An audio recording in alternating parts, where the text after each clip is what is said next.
আসসালামু আলাইকুম রহমতুল্লাহ বারাকাত। আজ ইয়মুল জুমা 2রা জানুয়ারি 2026। আজকে কথা বলার বিষয় হলো হাত তুলে মোনাজাত করা। কারণ আমাদের দেশের সবচেয়ে বেশি ফেরকাবাজি হয় এটা নিয়ে, এই ফতুয়া নিয়ে, হাত তুলে মোনাজাত করা নিয়ে। কে বলে বিদাত, কে বলে বিদাত না, কে বলে এটা নিয়ে শুধু ফেরকাবাজি বানাইছে শুধু, মানে অপশনাল বিষয়গুলো নিয়ে। এখন হাত তুলে মোনাজাত করা কেন, কখন বিদাত কখন বিদাত নয়। স্বাভাবিক অবস্থায় আপনি হাত তুলে মোনাজাত করেন একা একা, এটা বিদাত নয়।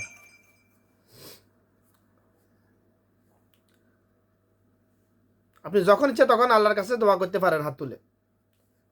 তবে উত্তম হলো হাত না তুলে মনে মনে দোয়া করাটাই উত্তম। দোয়া কবুলের পূর্বে কিছু শর্ত আছে দোয়া কবুল হওয়ার জন্য।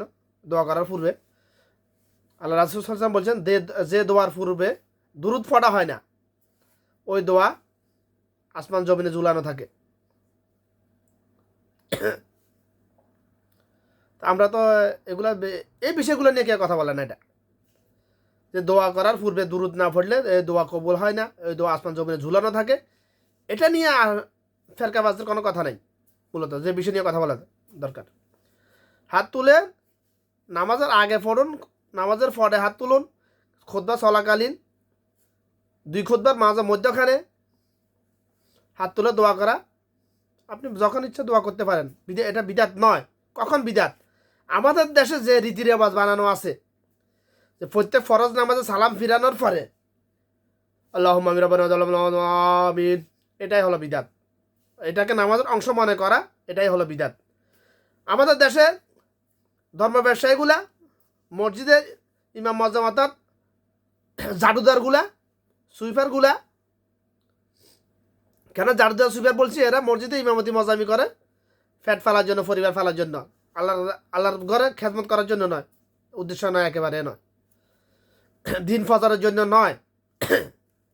ওরা কাছে মসজিদে কাজ করে না। এই জন্য আমি ভাষাটা এরকম ব্যবহার করেছি। ফেরকাবাজি করবে আমার কথা নিয়ে আমি জানি, আগে বলে রেখেছি আমি।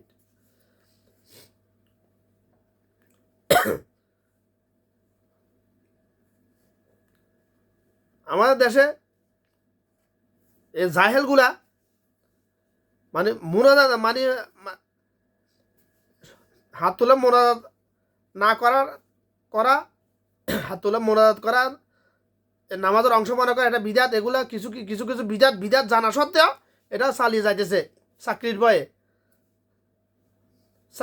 চাকরি মানে চাকরগিরি, চাকর যাতে চাকরগিরি করে হাতে হাতে কয় চাকরি করি।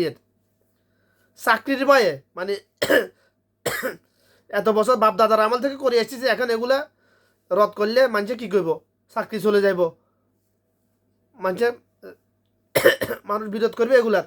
এই বয়ে আমাদের দেশে জাহেলগুলা এগুলা পরিবর্তন করতেছে না। মানে বিদাতকে বিদাত জেনেও চালিয়ে যাইতেছে, প্রতিষ্ঠিত করে রেখেছে এগুলা। হাত তুলে মোনাজাত করা কখন বিদাত? এ প্রত্যেক ফরজ নামাজের পরে সুন্নাহ সম্মত মোস্তাবগত কিছু আমল আছে। আসসালামু আলাইকুম ওরহমতুল্লাহ, আসসালামু আলাইকুম ওরহমতুল্লাহ, আস্তাগফিরুল্লাহ আস্তাগফিরুল্লাহ আস্তাগফিরুল্লাহ, আল্লাহুম্মা আনতা সালাম ওয়া মিনকা সালাম তাবারাকতা ইয়াজাল জালালি ওয়াল ইকরাম, আল্লাহুম্মা আইন্নি আলা যিকরিকা ওয়া শুকরিকা ওয়া হুসনি ইবাদাতিক। এরপরে 33 বার সুবহানাল্লাহ, 33 বার আলহামদুলিল্লাহ, 33 বার আল্লাহু আকবার, একবার লা ইলাহা ইল্লাল্লাহু ওয়াহদাহু লা শারীকা লাহু লাহুল মুলকু ওয়া লাহুল হামদু ওয়া হুয়া আলা কুল্লি শাইইন কাদির। কিবা 33 বার সুবহানাল্লাহ, 33 বার আলহামদুলিল্লাহ, 33 বার আল্লাহু আকবার, দুইটাই সহিহ হাদিস। এরপরে সূরা ইখলাস 3 বার ফজরের নামাজের পরে, মাগরিবের নামাজের পরে সূরা ইখলাস 3 বার, সূরা ফালাক 3 বার, সূরা নাস 3 বার, 3 বার পরে গা বাঁধ হয়ে গেল। দুষ্ট শয়তান, মানুষ শয়তান তার কোনো অনিষ্ট করতে পারবে না। জোহর আসর এশার পরে একবার ঘুমানোর পূর্বে আবার 3 বার। এরপর আয়াতুল কুরসি, আল্লাহ রাসূল সাল্লাল্লাহু আলাইহি ওয়াসাল্লাম বলছেন আয়াতুল কুরসি যে ফরজ নামাজে সালাম ফিরানোর পর আয়াতুল কুরসি পড়বে, লোকটা জান্নাতে যাইতে পারে না এই জন্য, সে মরে না এই জন্য জান্নাতে যেতে পারে। তার মধ্যে জান্নাতের মধ্যে যেতে কোনো বাধা নাই মৃত্যু ছাড়া। হাদিস সহিহ। তবে ব্যাখ্যা কিন্তু বুঝতে হবে এখানে কার জন্য, এটা মুনাফিকদের জন্য নয়। মরলে জান্নাতে যায়, এটা মুনাফিকদের জন্য নয়, নাস্তিকদের জন্য নয়। মুনাফিকরা নামাজ পড়ে 5 ওয়াক্ত, অনেক আছে। আর আল্লাহ রাসূলের পিছনে নামাজ পড়ে মুনাফিক ছিল। এটা যারা মুমিন, যে যার আমল নামায় ছোটখাটো গুনাহ আছে কিন্তু মানুষের হক নষ্ট করছে, এরকম গুনাহ নাই। গুনাহ নাই, গিবত সবল করে গুনাহ নাই। গিবত সবল করে মানুষের হক বলতে গিবত সবল করতে এসে গেছে এখানে, শুধু টাকা পয়সা ধন সম্পদ নয়। যে শিরিক করে নাই কখনো, তাহিদ এবং রিসালাতুল পরিপূর্ণ ঈমান এনেছে এবং মানুষের হক নষ্ট করে নাই কোনো প্রকারের, এবং জাগতিক হারামকে হারাম মনে করেছে, তার জন্য এই হাদিসটা প্রযোজ্য। যে আয়াতুল কুরসি যে পড়বে না, নামাজের সালাম ফিরে আয়াতুল কুরসি পড়লে সে যদি মারা যায় সে জান্নাতি।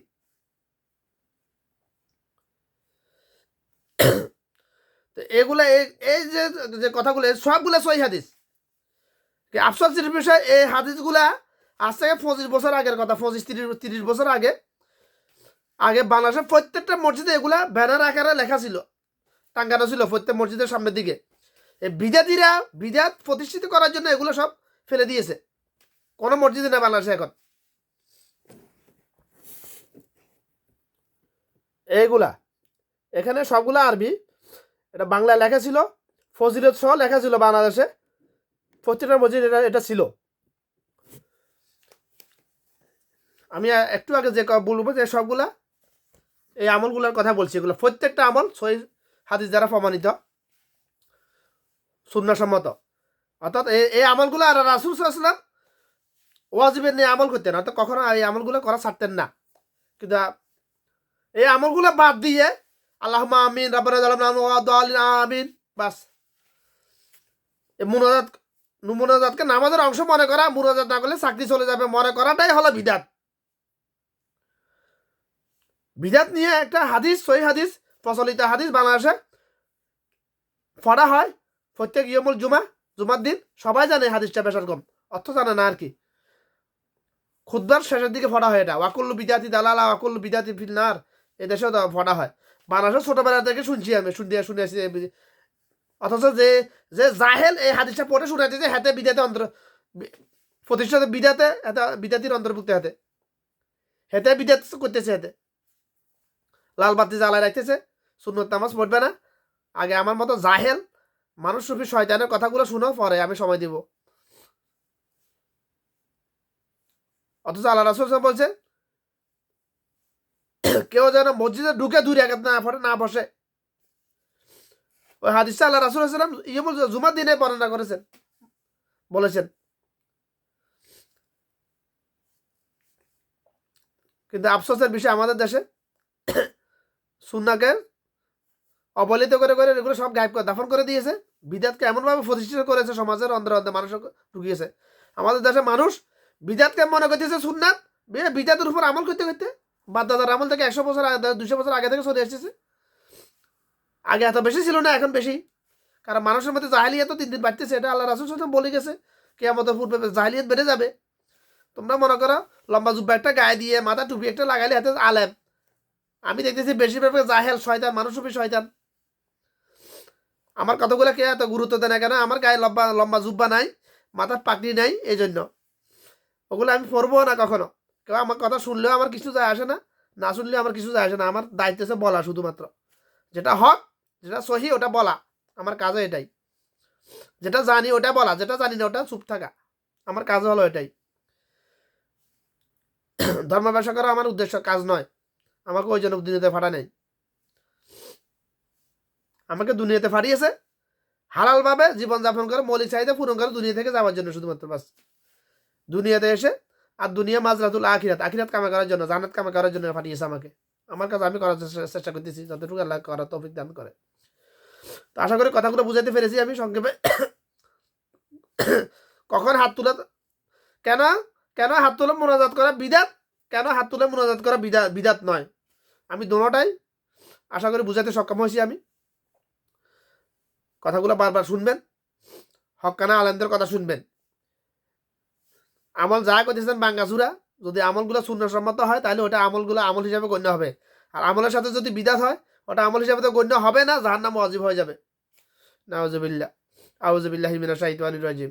যে আমলের সাথে সুন্নাহ আছে, যে কাজের সাথে সুন্নাহ আছে ওটাই আমল, যে কাজের সাথে সুন্নাহ নাই, যে আমলের সাথে সুন্নাহ নেই ওটাই বেআমল, ওটা আমল হিসাবে গণ্য হবে না, লিপিবদ্ধ হবে না।